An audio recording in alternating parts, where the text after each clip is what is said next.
Lipton Iced Tea Sparkling, the lighter side of soda.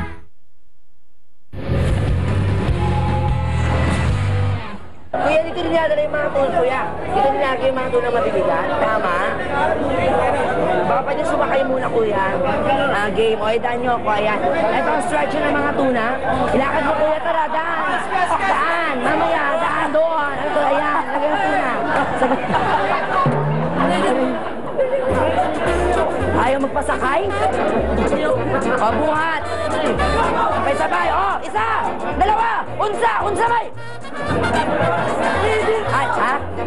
Ito, nangangagat? Oh. Ay, ganyan. Oh. Tulong! Tulong na himatay! Yung tuna, kailan na emergency room! Emergency! Why? Dahil dugo-duguan yung tuna. Ayan, so dinala na nga po yung tuna dun sa emergency room dahil siya dugo-duguan. Oo. Ang nangyari ata, nabangga siya sa isa pang tuna na mas malaki sa kanya, kaya naman nagkaroon siya ng internal hemorrhage.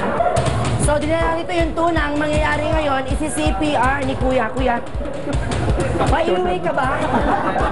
Ay! May nahimatay! May nahimatay! Eto na nga! May nahimatay! May nahimatay na namang tuna, mga kaibigan. Araw-araw at marami nadidiskrasyan tuna dito, kaya ito. Tama na ang joke, Gubay. Freddy Rose? Sa port na ito, seryoso ang mga tao. Hindi lang sa pagpapahalaga sa mga tuna, kundi pati na rin sa kalinisan. Halos lahat naman nandirito nakadamit, pantaas, bawal nakaubad, bawal ang naka-shorts. Actually, lahat sila halos naka-jogging pants, nakikita nyo.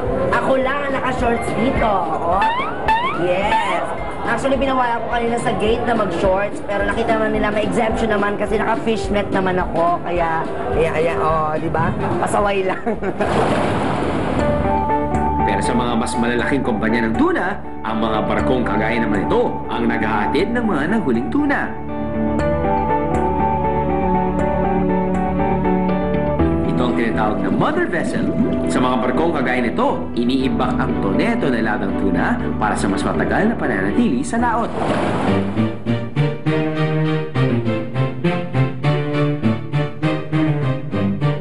Ayan, so kanina galing tayo dun sa port. Nakita nyo naman kung ano ang aking working attire. Pero itong attire ko ngayon, ang pagbabalik siyempre na aking business attire habang hinahanap ko pa rin si Jack. Dito, trak-trak na isda ang ibinababa mula sa barko. Ikinabit ang net sa 4 na mahabang tali. At ito ang ginagamit para kunin ang mga isda mula sa higanting freezer sa ilalim ng mother vessel. Sa dami ng mga tuna na ibinababa mula sa barko, literal na nag-uumapaw ang mga ito. Sobrang tigas na nito dahil isang buwan sila naka-preserve sa loob ng vessel na pagkalaki-laki nito. So pag binato mo to, kasing tigas ito ng bato. Ayan, tingnan mo ha. Narinig mo? Ayan, sumipalo ko sa'yo eh. Naku, sinasayang nyo, mahal-mahal nito. I would like to thank the Metro Manila Film Festival for this fish award.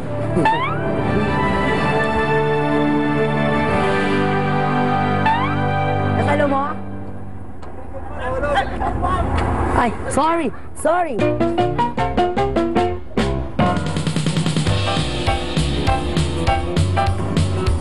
Ayan, so dahil hands-on ako sa business ko, dadalhin na namin itong mga nasa loob nitong sasakyan na to, yung mga tuna, para sa processing, pagpaprocess ng paglalata ng mga tunang naangkat mula sa big vessel na yan. So, see you again later, okay? Bye-bye. I'm sorry, medyo busy ako ngayon. Paki-off na lang yun. Pero hindi raw tayo makakasama sa mga factory, kaya say goodbye to your new friends muna, Ubay. My God! What did you do? Hi! Just oh my God! Teka lang, mukhang may ibang hahatawan itong si Jason, a.k.a. Paring Rocco. I'm a fish!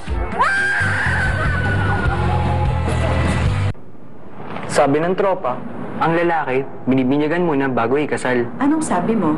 Ang tunay na lalaki, marunong maghintay. Kung lagi silang sinasabi